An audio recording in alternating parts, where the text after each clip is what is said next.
ঈদের দিন বাসায় এসো, তোমার জন্য গোস্ত রাখবো।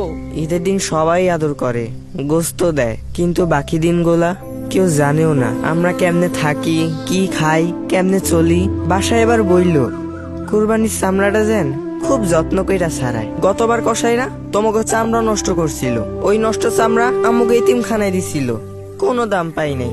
আর দাম না পাইলে সারা বছর আমাকে লেখাপড়া খাওয়ান দাওয়ানের টাকাই বুকই থেকে।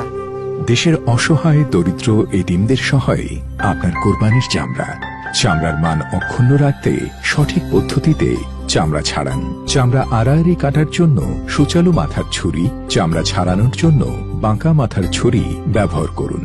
চামড়ায় লেগে থাকা রক্ত, মাংস, চর্বি, পশম সম্পূর্ণ অপসারণ করে ভালোভাবে পানি দিয়ে ধুয়ে নিকটস্থ মাদ্রাসা এতিমখানায় দিয়ে দিন। কোরবানির চামড়া মাদ্রাসা এতিমখানায় পৌঁছানো মাত্রই তাতে খুব ভালোভাবে লবণ মাখিয়ে সংরক্ষণের জন্য প্রস্তুত করুন। কোরবানির ৩-৪ ঘন্টার মধ্যেই লবণ মাখিয়ে ফেললে চামড়া দীর্ঘদিন সংরক্ষণ করা যায়, ফলে দামও ভালো পাওয়া যায়। চামড়ার গুণাগুণ রক্ষা করতে এবছর সরকার মাদ্রাসা এতিমখানায় বিনামূল্যে লবণ সরবরাহ করবে। কোরবানির চামড়া এবার হাসি ফোটাবে সবার মুখে, আর চামড়াজাত পণ্য অর্থনীতিকে দিবে নতুন গতি। জাতীয় সম্পদ চামড়া রক্ষা করব আমরা।